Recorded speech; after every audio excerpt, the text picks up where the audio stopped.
Dito sa Papa Dudut Stories, ikaw ay hindi nag-iisa.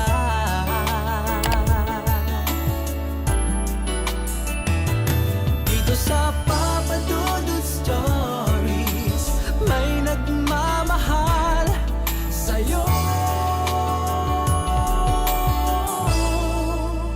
Papa Dudut Stories. Papa Dudut Stories. Dear Papa Dudut, sa lahat po ng mga nakatutok ngayon, huwag pong kalimutan mag-like, mag-share at mag-subscribe. Maraming salamat po sa inyong lahat.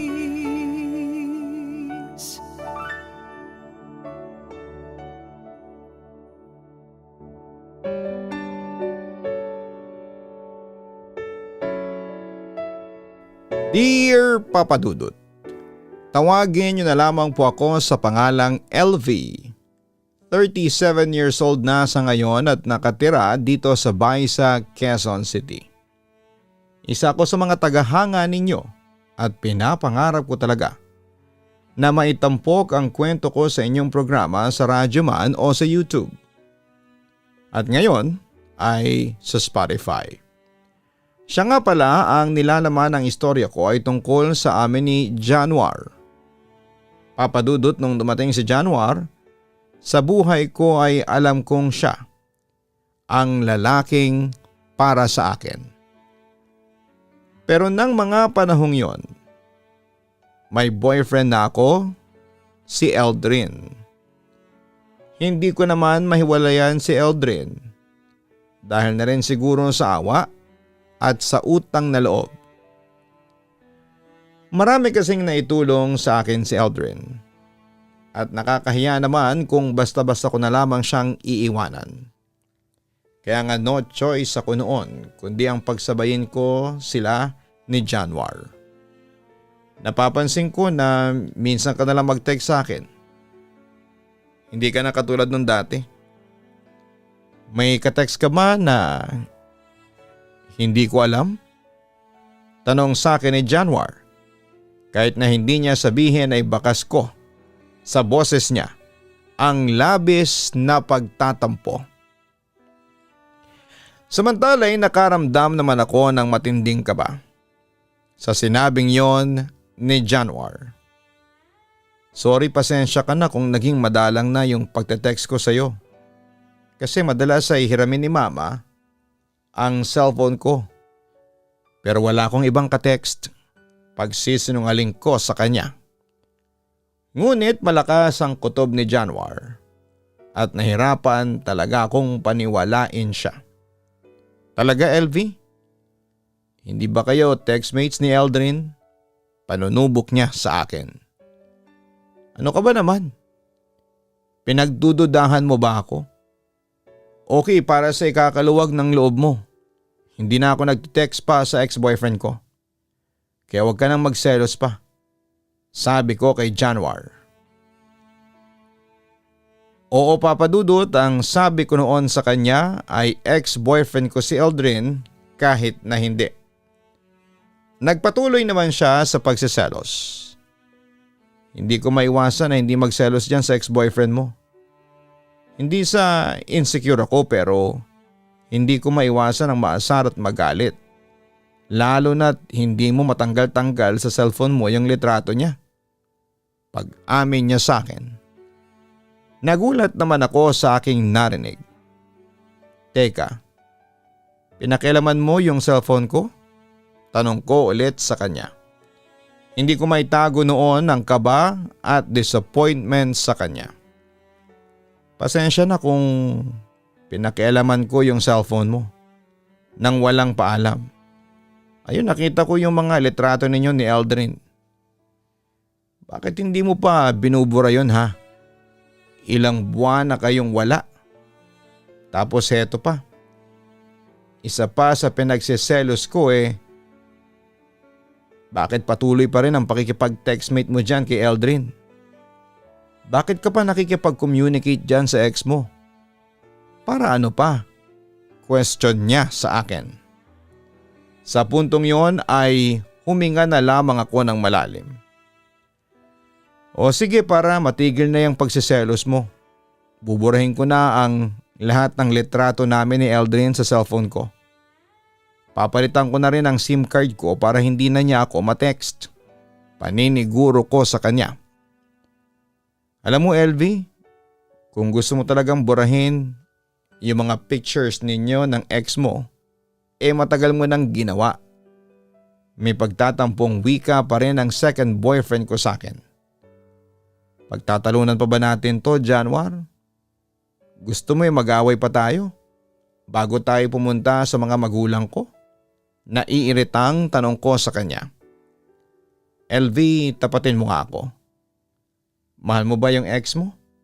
Diretsang tanong niya sa akin. Pero hindi ko yon sinagot at sa halip ay sinalubong kami ng mama ko.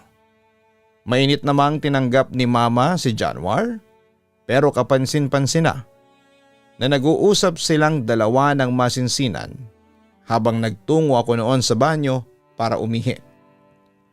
Hindi ko masyadong narinig ang kanilang usapan. Pero isang sigurado ako, ang pinag-uusapan nila ay ako. Hanggang sa nagpa siyang umuwi na noon si Januar. Siyempre hinatid ko ang aking second boyfriend hanggang sa labas ng bahay namin. LV, hiwalay na ba talaga kayo ni Eldrin? Seryosong tanong niya sa akin. Sinabi sa akin ng mama mo na kayo pa rin ni Eldrin. At saka dinala mo na raw pala rito siya noong isang linggo. Mahina pero may kirot na wika ni Januar sa akin. Sinubukan ko pang magpalusot noon. Hindi alam ni mama na break na kami ni Eldrin. Kaya niya siguro nasabi na kami pang dalawa. At saka tungkol naman dun sa nangyari nung isang linggo oo. Kasama ko nga siyang pumunta rito pero hindi bilang girlfriend kundi bilang kaibigan lang. Binisita kasi ni Eldrin si Eric. Kasi magkaibigan sila. Sa totoo lang LV, hindi ko alam kung paniniwalaan ko yung sinasabi mo. Wika niya sa akin. LV, pinayuhan ako ng mama mo na makipaghiwalay na sayo. Sabi pa niya sa akin na siyang nagpanginig sa buong katawan ko. Sinabi niya yun sa'yo? Hindi ako makapaniwala ng mga sandaling yon. Mabait daw akong tao kaya ayaw niya akong masaktan. Hindi raw niya kukonsintihin yung ginawa mo sa akin. Sabi pa ni Januar sa akin. Nakaramdam ako ng kaba at hiya sa aking sarili, papadudot. Sinubukan ko pa noong mag-alibay sa kanya na nagsisinungaling si mama pero hindi naniwala si Januar sa akin. Disappointed ako sa iyo, LV. Akala ko iba ka sa mga babaeng nanloko sa akin. Yun pala, isa ka rin pala sa kanila. Yun ang masakit na sabi ni Januar sa akin bago kami tuluyang nagkanya-kanya. Papadudot naghiwalay kami ni Januar at yon ang pinakamasakit na parte sa buhay ko. Pero wala akong sinisising iba, kundi ang sarili ko dahil alam ko na sa simula pa lamang ay mali na ako. Pinakawalan ko si Januar at pinagtiyagaan ko na lamang na mahalin si Eldrin. Papadudot pangit mang pakinggan ang salitang pinagtiyagaan, pero yun talaga ang ginawa ko. Lumipas pa ang isang taon ay sinikap ni Eldrin na pasayahin ako. At kahit na alam pa niya ang tungkol kay Januar, ay hindi siya nagalit sa akin. Bagkos ay minahal pa niya ako nang umabot pa sa puntong nagpaplano na kaming magpakasal. Alam mo LV, nagpapasalamat ako sa iyo kasi minahal mo ulit ako. Ako na siguro ang magiging pinakamasayang lalaki kapag naikasal na tayong dalawa. Ikaw ba? Excited ka na rin ba sa nalalapit nating kasal? Sabi sa akin ni Eldrin habang kitang-kita ko sa kanya ang labis na kasabikan na makaisang dibdib ako. Oo, excited na rin ako. Malungkot kong sabi sa kanya. Bakit parang hindi ka excited? Puna sa akin ang aking fiancé. Eldrin, may iniisip lang kasi ako. Katwiran ko na lamang sa kanya ng gabing yon. Pwede mo bang i-share sa fiancé mo? Wika pa niya sa akin. Napabuntong hininga na lamang ako, Papa Dudut. Eldrin, pasensya ka na pero wag muna nating pag-usapan yon. Dagdag ko. Alam mo, napapansin ko sa'yo. Simula nung tinanggap mo ang alokong kasal sa'yo naging ganyan ka na. LV, tapatin mo nga ako. Sigurado ka na ba talaga na gusto mong maikasal sa akin? Seryosong tanong ni Eldrin sa akin, Papa Dudut. Sa puntong iyon ay nagpa siya akong ipagtapat na sa kanyang katotohanan. Eldrin, naguguluhan pa rin ako sa mga nararamdaman ko sa iyo. Na-realize kong hindi pa pala ako handang magpatali sa iyo. Hindi naman nakaimik agad si Eldrin sa sinabi ko. Pero bakit? Sabi mo, mahal mo ko. At ako ang gusto mong mapangasawa. Pero bakit bigla ka na lamang naguluhan? Yon ang tanong niya na naghahanap ng kasagutan sa akin. Si Janmar ba ang dahilan? Mahal mo pa rin ba siya? Maya-maya ay dugtong na tanong niya sa akin. Nakaramdam naman ako ng pag-uusig ng aking konsensya at naiiyak na umamin sa aking fiancé. Eldrin, sorry, tama ka. Aaminin ko. Mahal ko pa rin si Janmar hanggang ngayon. Matagal ko nang alam yan. Hindi ako manhid, LV. Sa isang taong relasyon natin, alam ko na mahal mo pa rin siya. Kahit na ako ang kasama mo sa mga lakad tulad nito, alam ko na hindi ako ang nasa isipan mo, kundi ang lalaking yon. Kaya nga nagsiselos ako eh. Pero bakit hindi mo siya makalimutan? Ano bang meron sa kanya na wala sa akin? Ano bang binigay niya sa iyo kaya ganun mo na lamang siya kamahal? Damang-dama ko noon ang sakit sa boses niya, Papa Dudut. Ipostpone na lang muna natin ang kasal. Yun ang aking naging desisyon sa halip na sagutin ko pa ang katanungan ni Eldrin. Kapag kasi sumagot pa ako, alam kong lalo lamang siyang masasaktan. Sige kung yan ang gusto mo, pero hindi ako makikipaghiwalay sa iyo. Baka kasi magbago pa ang isip mo. Noon ay naiiyak niyang sabi sa akin. Pagkatapos noon ay niyakap niya ako ng mahigpit. LV, sobra kitang minahal kaya ganito na lang ang nararamdaman ko ngayon. Sa totoo lang ay masakit ito para sa akin, kaso anong magagawa ko? Hindi naman kayang diktahan ang pusong nagmamahal, hindi ba? Hindi naman ako nakakibo agad dahil aaminin kong sobra akong naawa noon kay Eldrin, Papa Dudut. Masyado kasi kitang minahal at wala akong tinira sa sarili ko. Kaya heto ako, LV. Ginawa na kitang langit ko. Sa iyo lang umiikot ang mundo ko. Kaya nga daig ko pa ang sinaksak sa sobrang sakit ng nararamdaman ko sa ngayon. Pagpapatuloy pa ni Eldrin sa akin. Hindi rin kami naghiwalay ni Eldrin at pinagpatuloy ko pa rin ang pakikisama sa kanya hanggang sa maikasal nga kami. Ginawa ko yon dahil na rin sa wala na akong choice at ayaw kong magalit ang mga magulang ni Eldrin na naging mabuti naman sa akin. Papa Dudut, naging maayos naman ang pakikitungo sa akin ni Eldrin pero sa una lang pala yon. Dahil lumipas ang mga panahon, nagbago din siya at naging masamang asawa. May nakapagsabi sa akin na madalas kayong mag-away ni Eldrin. Masinsinang sabi sa akin ni Mama. Isang araw habang sinasamahan ko siyang magluto noon sa kusina. Napabuntong hininga na lamang ako, Papa Dudut. Opo ma, madalas po kaming magtalo dahil sa selos. Pero ayos na po kami ngayon, inform ko sa kanya. Alam ko namang hindi mo mahal si Eldrin. Napilitan ka lang napakasalan ng lalaking yon, sabi sa akin ni Mama. Hindi ako umimik. Totoo kasi ang sinasabi ni Mama. Hindi ko mahal ang aking asawa. Si Janmar ang mahal mo.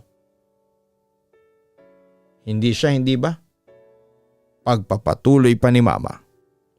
Hindi pa rin ako kumibo noon. Sa pananahimik at reaksyon ng mukha ko, malalaman na ni Mama ang katotohanan. Sana si Januar na lang ang pinili mong mahalin. Sa totoo lang ay ayaw ko kay Eldrin para sa iyo. Pero wala kaming nagawa ng tatay mo. Kasi mapilit ka. Pero kahit minsan ay hindi kami nagtiwala dyan sa lalaking yan. Sa puntong yon ay nilabas na ni Mama ang totoo niyang saloobin sa asawa ko. Nagtaka naman ako sa sinabing niyo ni Mama. Anong ibig ninyong sabihin? Tanong ko sa kanya. Ngunit dinirekta lamang ako ni Mama. LV, hiwalayan mo na yung Eldrin na yan hanggat maaga pa. Bakit niyo po ba ako pinapahiwalay kay Eldrin? Meron po ba kayong alam na hindi ko alam? Kompronta ko na sa kanya. Alam mo kung ano ang ginawa ng magaling na lalaking yan? May kabit lang naman ang magaling mong asawa. Yon ang pasabog sa akin ng aking ina. Siyempre nagulat ako, pero hindi agad ako naniwala. Teka, paano po kayo nakakasiguro dyan? Usisa ko sa kanya. Nakita mismo ng dalawang mata ko. Sa totoo lang alam na ni Eldrin na nahuli ko siya. Ayun, nag-away kami. Sigurado ako na hindi niya yon sinabi sa'yo. Hindi ako agad nakapagsalita sa mga sinabi ni Mama. Hindi nga po niya sinabi yon sa akin, pero Ma, totoo po ba yung mga sinasabi ninyo? Aaminin kong may kirot na akong nararamdaman sa aking puso ng sandaling yon. Mukha ba ako nagsisinungaling? LV, hiwalayan mo na yang si Eldrin hanggat hindi pa kayo nagkakaanak. Kasi kung patuloy kang makikisama dyan, siguradong sasakit lang ang kalooban mo. Mauwi rin kayo sa hiwalayan. Babalapan niya sa akin. Nanlumo naman ako sa katotohanang pinagtaksilan ako ni Eldrin. Hindi ako makapagsalita at hindi ko mapigilan ang aking pagluha dahil sa sobrang sakit, Papa Dudut. Makakaya mo siyang hiwalayan, LV. Mawawala rin niyang pagmamahal mo sa kanya.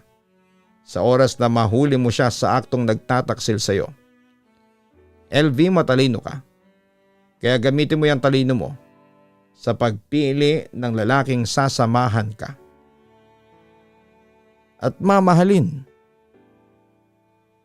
Pagkatapos ng revelasyong yon ni Mama, ay nagpa siya akong harapin si Eldrin pag uwi ko sa bahay. At tulad ng aking inaasahan ay itatanggi niya ang lahat ng akusasyon ko sa kanya. Huwag kang maniwala sa kanya. Sinungaling siya. Galit na sabi niya sa akin.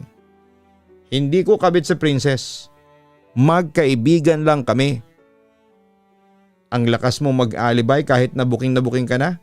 Sarkastikong sabi ko sa kanya. Eldrin, hindi magsisinungaling si Mama sa akin. Kabit mo ang princess na yon.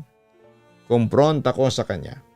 Sa puntong yon ay hindi ko na rin mapigilang umiyak ng dahil sa galit. Sige, aminin ko sa iyo. Kabit ko nga si Princess. Bakit, masama ba?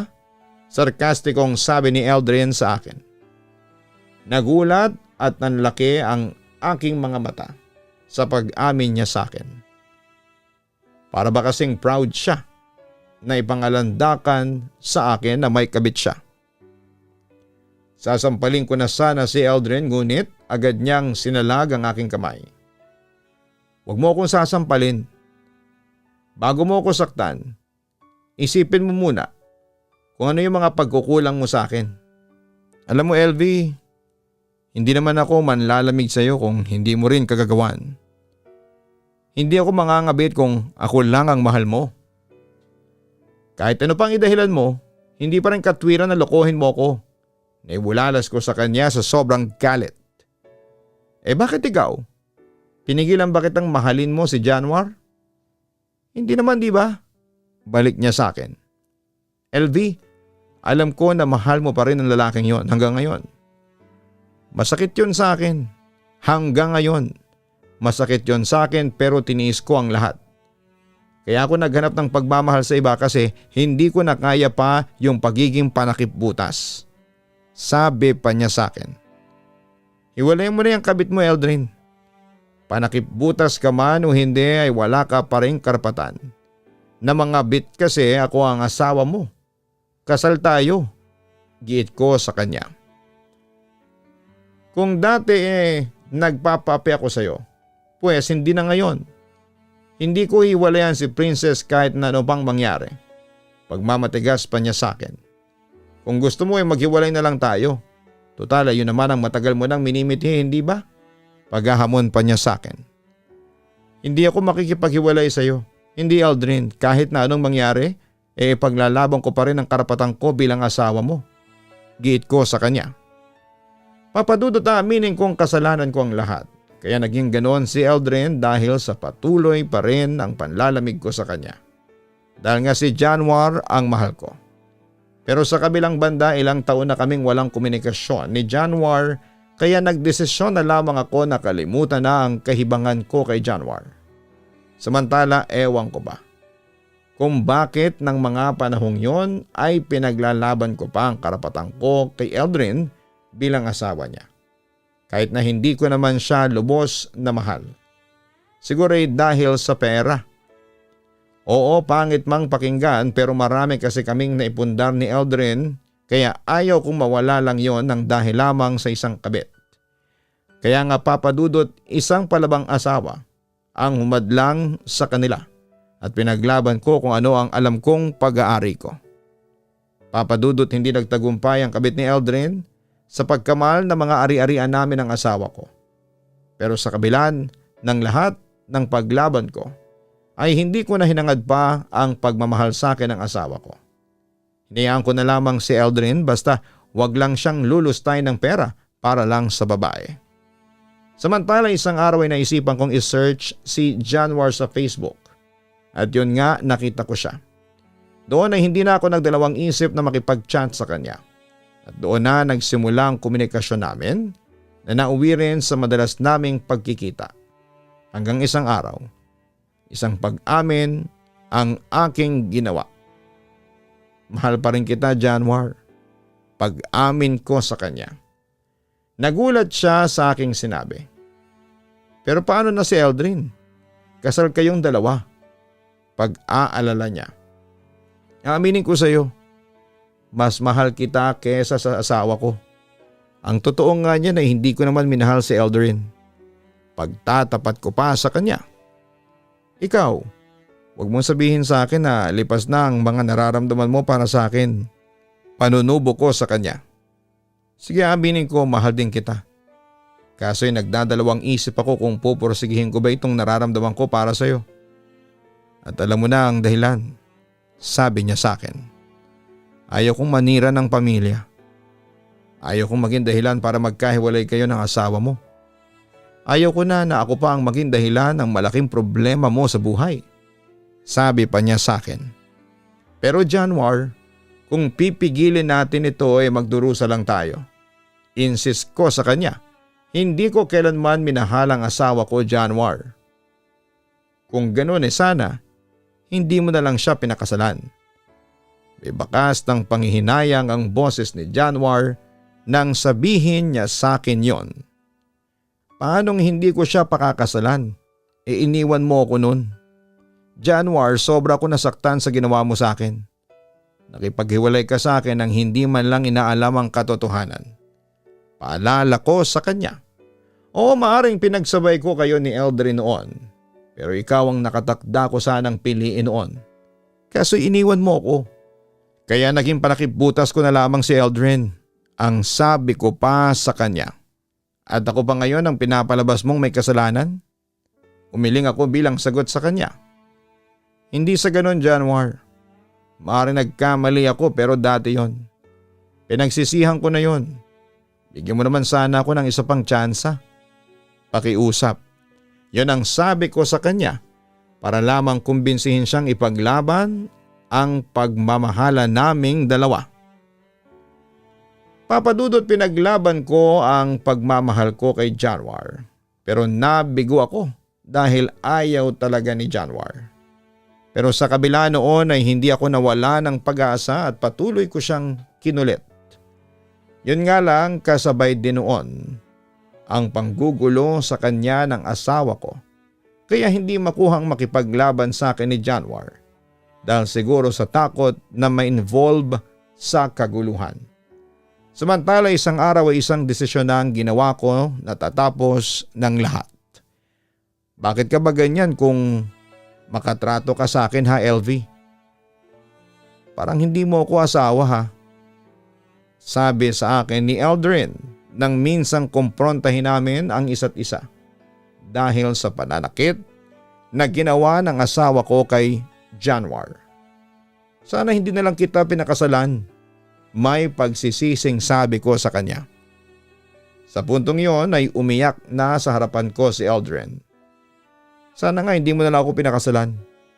Kung ganito lang pala ang aabutin ko sa iyo. Sana hindi mo na lang ako nakilala. Napakasama mo, LV. Bakit? Anong meron ba sa Januar na yan na wala sa akin? Binigay ko naman sa iyo ang lahat. Nagpakabuti akong asawa sa iyo. Minahal kita. Hindi pa ba sapat yon para mahalin mo rin ako? Maawa ka na sa mga sarili natin. Palayain na natin ang isa't isa, ang sabi ko sa kanya. Ngunit nagmatigas pa rin si Eldrin. Sige, ipagpatuloy mo yung pangangabit mo. Pero sinasabi ko sa iyo, LV, gagawin kong miserable ang buhay ninyo ni Januar. Hindi ko kayo titigilan. Pagbabanta pa niya sa akin. Sige, gawin mo. Hindi ako natatakot sa iyo. Paghahamon ko pa sa kanya. Nang tangka ko siyang lalayasan ay agad niyang hinawakan ng mahigpit ang aking braso. Siyempre nagpapalag ako noon. Kung aalis ka, mag-iiskandalo ako. Ilalabas ko ang mga baho mo. Pagbabanta niya ulit sa akin. E di ilabas mo. Sino ang magmumukhang kawawa? Ikaw. Sasabihin nilang napaka-desperado mo. Galit na sabi ko sa kanya. Pagkatapos noon ay tuluyan ko na siyang hiniwalayan noon, Papa Dudut. At yun nga, si Eldrin naman ang nanggulo sa amin ni Januar. Ako naman ang nagbadyang magtaksil. O Papa Dudut, nagkaroon kami ng relasyon ni Januar at kung ano yung ginagawa ko dati kina Eldrin at sa kabit niya ay ginawa rin sa akin ng asawa ko. Ginulo kami ni Eldrin at pinagtangkaan ang buhay. Kaya hindi katakatakang isang araw ay susuko na lamang si Januar sa relasyon namin. LV, nakukonsensya na ako. Ibang klase na ang asawa mo. Nangangamba ako na baka pati ikaw ay pagtangkaan na niya. Hindi kakayanin ang konsensya ko na may mangyari sa iyong masama. LV, mahal na mahal kita kaya ayaw kitang mapahamak.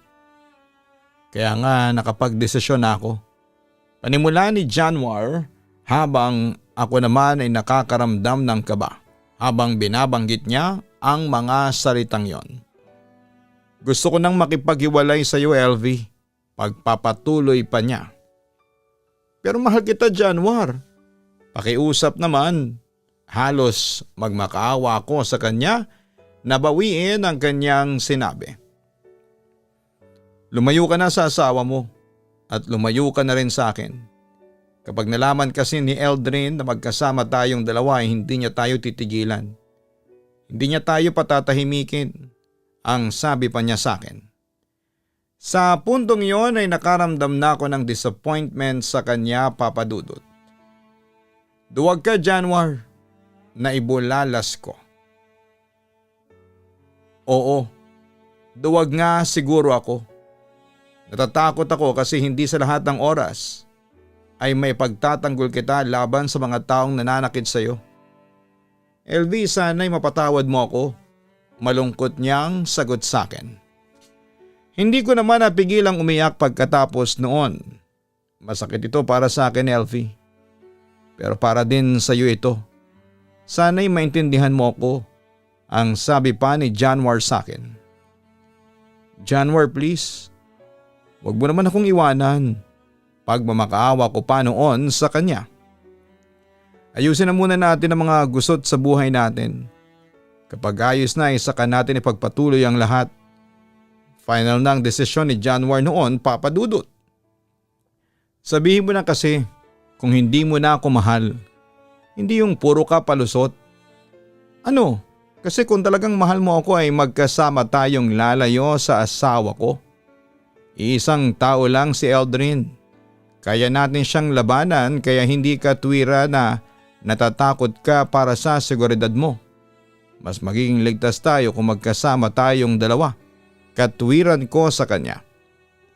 Elvin, naguguluhan na kasi ako. Kaya ako gustong lumayo muna ay para pag-isipan tong mga nararamdaman ko. Pag-amin niya sa akin. Yan ang hirap sa iyo, paasa ka. Hindi mo na lang ako diretsahin na hindi mo na ako mahal. Ang sabi ko sa kanya habang nagtataas ako ng boses. Hindi na ako sigurado kung mahal pa rin kita. O hindi. I'm sorry. Yun ang sabihin mo. Hindi yung puro alibay ka pa. Sige, kung yan ang gusto mo ay maghiwalay tayo. Akala ko pa naman January paglalaban mo ako. Pero nagkamali ako. Nagsayang lang ako ng panahon sa'yo. Galit na sabi ko noon kay January pagkatapos noon ay nagpasya na akong palayain siya. Papadudot yun na ang simula para kalimutan ko na si January kaya tinanggap ko na lamang ang lahat. Hindi na siya nagpakita sa akin pagkatapos noon. Samantala hindi ko na rin binalikan pa si Eldrin at tuluyan na kaming naghiwalay. Sa ngayon ay nasa bahay ako ng mga magulang ko dito sa Baisa. Malungkot pa rin ako dahil hindi pa lubusang naghihilom ang mga sugat ko. Pero alam ko na darating din ang araw na makakalimutan ko ang lahat at gagaling din ako. Papadudot, heto lamang ang maibabahagi ko sa inyo. Sana po'y mabasa nyo ito at muli thank you and God bless sa inyong lahat. Lubos na nagpapasalamat, LV. Una sa lahat, LV, ayaw ka man naming sisihin pero isa ka sa mga dahilan kaya nangyari ito. Namangka ka sa dalawang ilog. May mga napaglaro ang mga damdamin. Mga damdamin ni na Eldrin at Januar.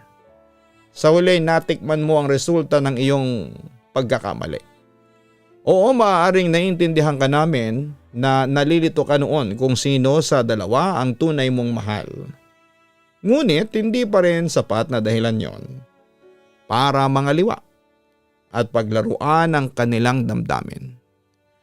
Later on, na-realize mo na mas mahal mo pala si Januar. Kung gano'n ay bakit nagpakasal ka pa rin kay Eldrin? Oo, naawa ka sa kanya pero ibang usapan ang kasal. Isa yung panghabang buhay na commitment.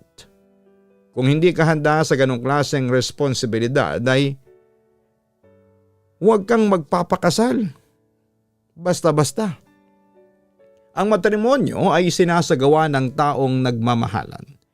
Hindi ng taong kinakaawaan ang isa't isa. Hindi charity ang pagmamahal. Pero nangyari na ang mga ito, ang mahalaga ay na-realize mo ang iyong mga pagkakamali. Huwag kang mag-alala at darating din ang panahon na makaka-move on ka rin. Basta sa isip mo lang na kailangan mong tanggapin ang katotohanan. Masakit man yon o hindi. Hanapin ang Kaistorya YouTube channel at mag-subscribe para sa mga horror stories. Suportahan din ang Papa Dudut Family YouTube channel. Magandang araw po sa inyong lahat, sa lahat ng mga listeners natin sa Spotify at sa YouTube.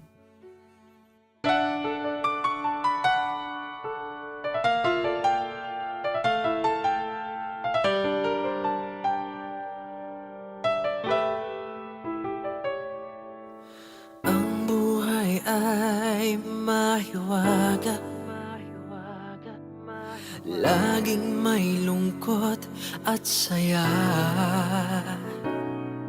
sa Papa Dudut Stories. Laging may karamay ka.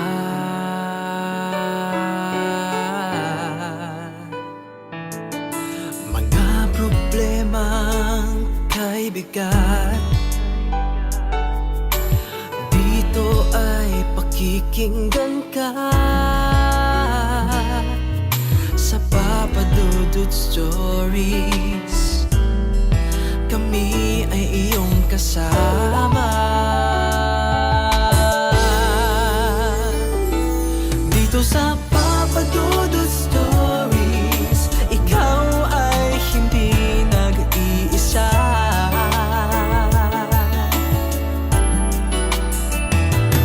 Dito sa Papa Dudut Stories, may nagmamahal sa'yo. Papa Dudut Stories, Papa Dudut Stories,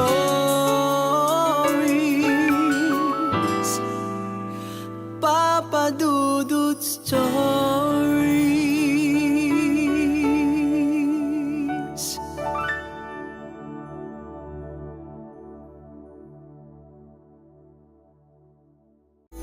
Dito sa Papa Dudut Stories, ikaw ay hindi nag-iisa.